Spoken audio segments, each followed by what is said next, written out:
안녕하세요. 말씀을 품고 말씀을 살아내는 바이블 1189 132번째 날, 오늘은 민수기 10장입니다. 민수기 10장은 애굽에서 나와 시내산에 1년 가까이 머물던 이스라엘 백성들이 드디어 가나안을 향해 광야길을 떠나게 되는 모습을 보여줍니다. 애굽을 나와서 참 많은 일들이 있었죠. 홍해를 건넜고요, 광야에서 크고 작은 일들을 겪었습니다. 시내산에서 율법을 받았고요, 하나님이 말씀하신 성막도 지었습니다. 제사장과 레위인을 세우고 제사 제도를 정비하고 군대로서 조직을 갖추는 일까지 정말 숨가쁘게 달려온 시간들이었는데요. 그리고 이제 드디어 역사적인 출발점에 서게 되는 이 민수기 10장은 크게 두 부분으로 나눌 수 있습니다. 먼저 1절부터 10절까지는 출발을 위한 준비에 관한 내용이에요. 하나님은 광야로 행군해야 할 이스라엘 백성들에게 은으로 만든 나팔을 2개 만들라고 말씀하십니다. 이 나팔은 두 가지의 의미를 갖는데요. 첫 번째는 하나님이 이스라엘 백성들에게 신호를 보내는 수단이에요. 그래서 이 나팔을 크게 불면 이스라엘 백성들은 모여야 하고 행군을 시작하게 됩니다. 두 번째는 이스라엘 백성이 하나님께 보내는 신호의 의미도 가져요. 이스라엘 백성들이 전쟁에 나갈 때나 절기를 지킬 때 이 나팔을 부르라고 말씀하시면서 나팔 소리가 들리면 하나님이 이스라엘 백성들을 기억하시고 그들을 위해 일하시겠다고 약속해 주십니다. 그리고 이어지는 11절부터 마지막 36절까지는 이스라엘의 첫 번째 행진, 그리고 그 행진의 대열에 관한 내용인데요. 이스라엘 백성들이 애굽에서 나온 지 2년하고도 두 번째 달 20일에 드디어 성막 위로 구름이 떠오르게 됩니다. 역사적인 첫걸음을 떼는 이스라엘 백성들의 행진은 이제 유다 지파를 선두로 질서 있게 이어지는데요.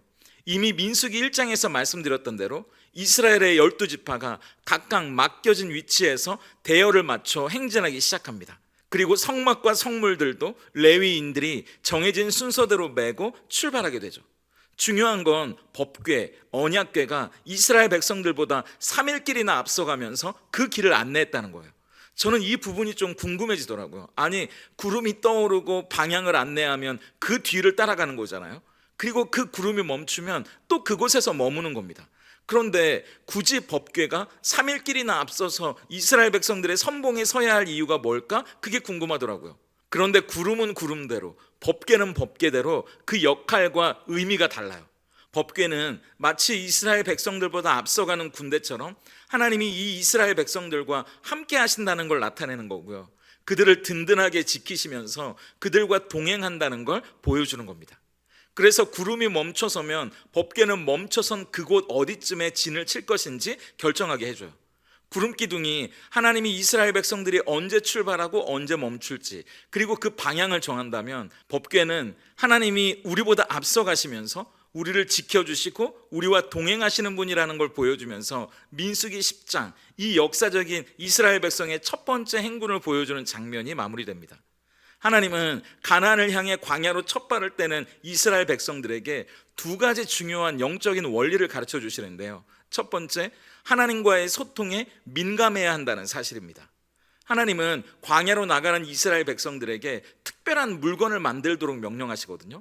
그게 바로 은으로 만든 나팔이었죠. 앞서 살펴본 대로 이 나팔의 용도는 두 가지입니다. 우선 첫째, 이스라엘 백성들을 모으고 그들을 출발시키는 신호로 나팔을 불게 되는 거예요. 3절을 보세요. 나팔 2개를 불 때에는 온 회중이 회막 문 앞에 모여서 내게로 나아올 것이요. 이스라엘 백성들을 모으는 역할을 하게 됩니다. 그리고 5절도 보세요. 너희가 그것을 크게 불 때에는 동쪽 진영들이 행진할 것이며.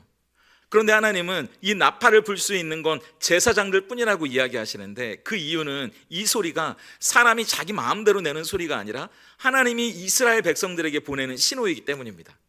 각자 삶의 자리에서 이제는 우리가 모일 때라는 걸 하나님은 이 나팔을 통해 알려주시는 거고요.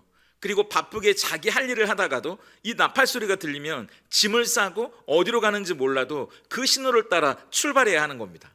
그러니까 앞으로 광야 생활을 하게 되는 이스라엘 백성들이 귀를 기울여야 할 소리가 있다. 그게 바로 하나님이 이스라엘 백성들에게 보내는 신호, 이 나팔 소리라고 가르쳐 주시는 거죠. 그러니까 이 나팔 소리는요, 단순히 악기나 사이렌 같은 게 아닙니다. 늘 하나님의 타이밍, 그리고 하나님의 목적에 귀를 기울이라는 영적인 신호가 되는 거죠. 오늘 우리도 마찬가지 아닙니까? 하나님은 지금도 우리를 부르시거든요. 기도로 부르시고요, 예배의 자리로 부르시고 말씀이 들리는 자리로 부르시잖아요. 오늘도 이 바이블 1189라는 영적인 대장정을 함께 하시는 것도 하나님이 저와 여러분을 우리의 인생 가운데 부르셨기 때문 아닙니까? 그 신호를 알아차리고 믿음으로 반응할 수 있다면 그 사람의 인생은 걱정이 없어요. 하지만 하나님의 신호보다 세상의 소리가 더 신경 쓰이고 내 안에서 들리는 욕망의 소리에 귀를 기울이다 보면 이제 그 나팔 소리가 어느새 희미해져 가는 겁니다. 그냥 저 멀리서 아련하게 들리는 소리처럼 들리는 거죠. 그러면 하나님이 꼭 들려주셔야 하는 이야기를 나만 못 듣게 되는 거예요. 그리고 모두가 떠나버린 자리에 나만 남게 되는 겁니다. 그리고 어디로 가야 할지 길도 보이지 않는 인생의 광야에서 어디서부터 뭐가 잘못되는지도 모른 채 방황하게 되는 거죠. 저와 여러분은 하나님이 우리에게 보내는 영적인 신호에 민감하게 반응할 수 있다면 좋겠습니다. 그런데 나팔은 하나님이 우리에게 보내는 영적인 신호만이 아니라 둘째, 우리가 하나님께 보내는 영적인 신호이기도 합니다. 하나님은 광야에서 다른 민족들과 전쟁이 일어날 때 그때 이 나팔을 또 크게 불라고 말씀하시거든요. 9절을 보세요. 또 너희 땅에서 너희가 자기를 압박하는 대적을 치러 나갈 때에는 나팔을 크게 불지니 그리하면 너희 하나님 여호와가 너희를 기억하고 너희를 너희 대적에게서 구원하시리라. 전쟁이 일어났을 때 이 나팔을 크게 불면 하나님이 그들을 도와주신다는 겁니다. 그리고 하나님이 지키라고 말씀하신 절기 때에도 이 나팔을 불라고 말씀하세요. 10절을 보세요. 또 너희의 희락의 날과 너희가 정한 절기와 초하루에는 번제물을 드리고 화목제물을 드리며 나팔을 불라. 그로 말미암아 너희의 하나님이 너희를 기억하시리라. 나는 너희의 하나님 여호와니라. 그런데 여기 보면 전쟁이 일어났을 때 또 절기를 지킬 때 나팔을 부는 건 백성들 보고 들으라고 부는 게 아닙니다. 그때 나팔을 불면 우리가 봤던 것처럼 9절에 하나님이 너희를 기억하실 거라고 말하잖아요. 그래서 그들을 대적으로부터 구원하시겠다고 약속하십니다. 그리고 또 절기로 모여서 하나님께 감사와 찬양을 드리며 우리가 나팔을 불면 하나님이 또 그들을 기억하신다고 말씀하세요.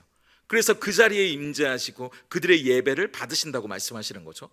그런데 여기서 우리가 하나님께 나팔을 불면 하나님이 우리를 기억하신다, 기억하신다 두 번이나 반복할 때 이 기억하신다는 말이 히브리어로 자카르라는 단어인데 이건 단순히 과거의 어떤 일을 우리 머릿속으로 떠올린다는 정적인 단어가 아닙니다. 과거에 맺었던 관계를 기억하고 내가 기억하는 그 대상을 위해 적극적으로 행동하겠다는 굉장히 능동적인 단어거든요. 그래서 창세기 8장 1절을 떠올려 보세요.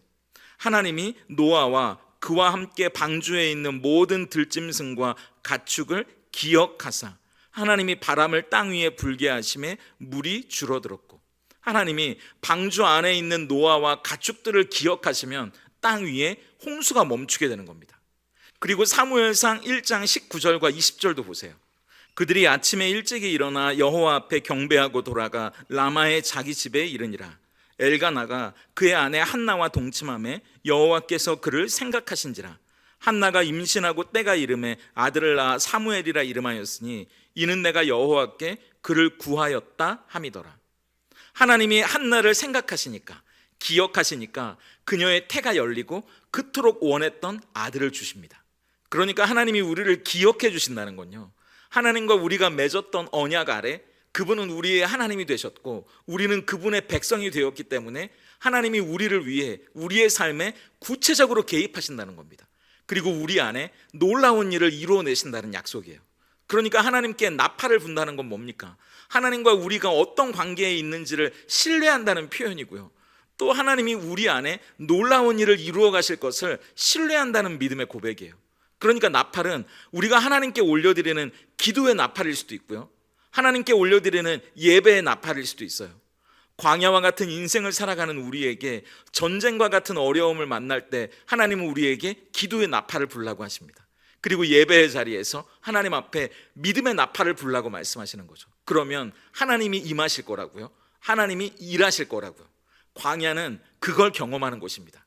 우리가 걷는 인생의 광야에서 하나님이 우리에게 보내는 영적인 신호에 민감할 수 있으면 좋겠어요. 그리고 하나님이 우리에게 무엇을 원하시는지 귀를 기울이는 겁니다.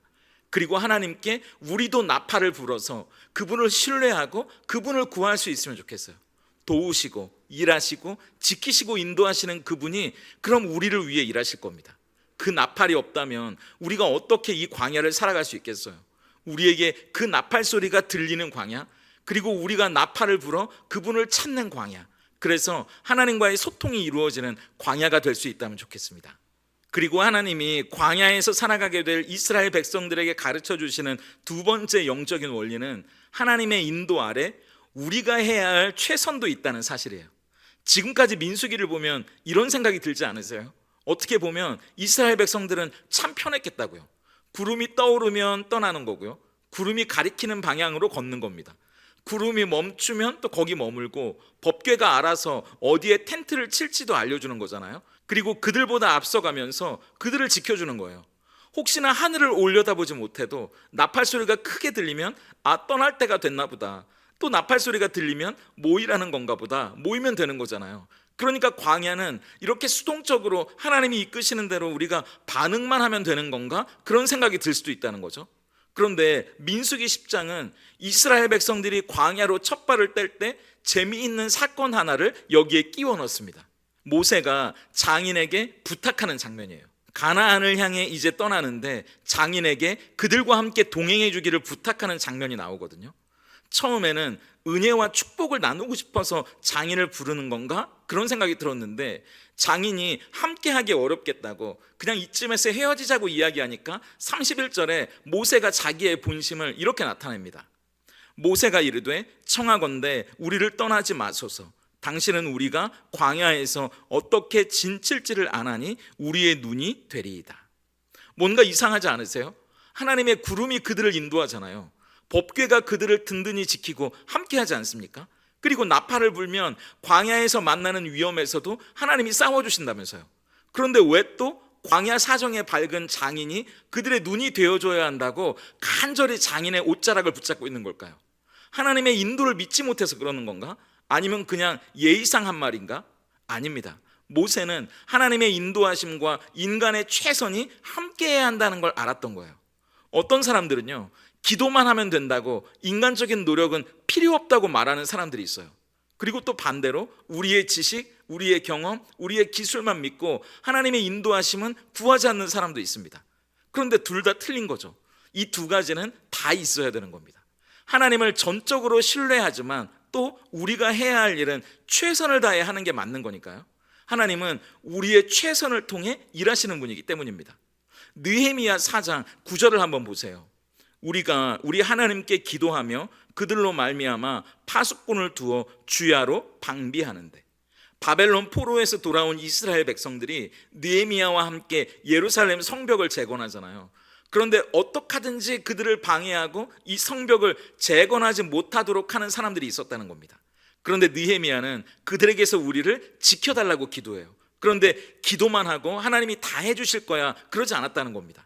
성벽을 재건하는 가운데에도 조를 짜서 누가 쳐들어오거나 회방을 놓지는 않는지 밤낮으로 방비하는 최선과 노력을 다하는 겁니다. 이게 맞는 거죠. 우리가 읽는 성경도 생각해 보세요. 갑자기 하늘에서 뚝 떨어진 게 아니라 각각 자라온 환경이 다르고 지적인 수준도 다르고 기질도 다른 사람들을 통해 하나님이 기록하게 하셨잖아요. 마찬가지입니다. 광야 곳곳을 가봤고 돌발 상황에 어떻게 대처해야 하는지 알고, 그래서 하나님이 뭔가 사인을 주시고 그들을 인도하실 때 그게 어떤 의미인지 재빠르게 알아차릴 수 있는 광야 전문가 호밥이 함께 한다면 그 사람을 통해 하나님이 일하실 거라고 믿는 거예요. 그러니까 그와 함께 하기 위해 모세는 최선을 다하는 거죠. 우리도 광야와 같은 인생을 살아가면서 떠오르는 하나님의 구름을 쳐다보고 또 그 구름이 언제 멈추고 어디를 향하는지 영적인 민감함을 갖추고 있어야 하는 건 굉장히 중요하고 당연합니다. 그래서 기도하고 예배하는 일이 중요하죠. 그런데 동시에 광야와 같은 우리 인생의 현실적인 문제에도 어떻게 대처하고 또 무슨 일을 해야 하는지 가르쳐주는 호밥의 눈도 필요하다는 거예요. 만약 우리 자녀들이 갑자기 하나님이 다 알아서 해줄 테니까 나는 이제 기도만 열심히 하겠다고 아무것도 안 하겠다고 말하면 여러분들은 어떤 생각이 드시겠어요? 기도를 열심히 하는 만큼 최선도 다해야 한다고 그렇게 말씀해 주시지 않겠습니까? 하나님을 신뢰한다면 하나님이 어디서 누구를 통해 또 어떤 일 가운데 일하실지 모르기 때문에 우리가 해야 할 최선의 노력을 다하는 게 그게 우리의 겸손함이 될 수도 있는 거예요. 우리 앞에 놓여진 인생의 광야를 걸어가면서 하나님이 보내는 영적인 신호에 민감할 수 있기를 바랍니다. 그리고 우리도 하나님을 의지해야 한다는 걸 잊지 않으면서 하나님께 믿음의 고백을 올려드릴 수 있으면 좋겠어요. 동시에 우리가 해야 할 최선, 우리가 해야 할 수고, 우리가 흘려야 할 땀과 노력도 필요하다는 걸 기억할 때 이 광야를 그렇게 하나님을 경험하는 응답의 장소, 축복의 장소로 만들어가는 저와 여러분이 될 수 있기를 소망합니다. 오늘 바이블 1189 적용입니다. 첫째, 하나님의 나팔 알람 설정하기예요. 영적인 민감함을 일상의 습관으로 한번 바꿔보시면 어떨까요? 알람이 울릴 때 우리가 자리에서 일어나 운동을 하는 것처럼 우리의 일상에서 하나님이 보내시는 영적인 신호를 한번 알람으로 설정해 보시면 좋겠어요. 각자의 삶의 패턴에 따라 또 정해진 시간에 기도, 성경 읽기, 바이블 1189 같은 하나님의 음성에 귀를 기울이는 습관을 만들어 보시면 좋겠습니다. 그리고 둘째, 나의 구름, 나의 호밥 찾기예요. 오늘 기도할 때는요, 내 삶에서 하나님이 원하시는 것, 하나님이 가리키는 방향이 어떤 모습인지 한번 먼저 묻고 답을 찾아보세요. 그리고 그걸로 끝나는 게 아니라 내 삶에서 구체적으로 어떻게 그걸 실천할 수 있을지, 또 내가 세상적으로 최선을 다해야 하는 일은 무엇인지도 한번 생각해 보시면 좋겠습니다. 그리고 마지막으로 나를 도와줄 수 있고 현명한 조언을 해줄 만한 누군가를 한번 찾아보세요. 그리고 그분과 함께 의논하고 상의해보는 시간도 가져보시면 좋겠습니다. 함께 기도하겠습니다. 한 번도 걸어보지 못한 광야로 첫걸음을 떼는 이스라엘을 돌보시고 지키시는 하나님, 우리의 인생의 걸음도 지키시고 동행하시며 인도하시는 하나님이심을 신뢰합니다. 그러므로 우리가 걷는 광야와 같은 세상 속에서 하나님이 들려주시는 영적인 신호에 민감할 수 있게 하시옵소서. 세상의 분주한 소리, 우리 안에 욕망의 소리 때문에 하나님의 나팔 소리를 듣지 못하는 일이 없게 하시고, 인생의 크고 작은 전쟁과 같은 어려움 가운데 나팔을 불며 우리에게 하나님이 필요하다는 것을 신뢰하게 하시옵소서. 하지만 하나님이 모든 것을 해줄 것이라는 믿음이 우리의 안일함과 나태함으로 이어지지 않기를 원합니다. 우리가 마땅히 흘려야 할 땀과 노력이 있음을 기억하며 주어진 일, 맡겨진 상황 가운데 최선을 다하게 하셔서 언제 어디서 어떻게 역사하실지 모르는 하나님의 가능성 앞에 겸손하게 하시옵소서. 바라기는 우리 성도님들에게 하나님의 구름뿐만 아니라 광야의 호밥 같은 이들이 곁에 있기를 소망합니다. 진심으로 조언해주고 그들을 도와주며 기꺼이 함께 힘이 되어줄 만한 저들의 호밥을 통하여 하나님 함께 하시고 역사하셔서 인생의 광야가 하나님을 경험하는 응답과 축복의 자리가 되게 하시옵소서. 예수님의 이름으로 기도드립니다.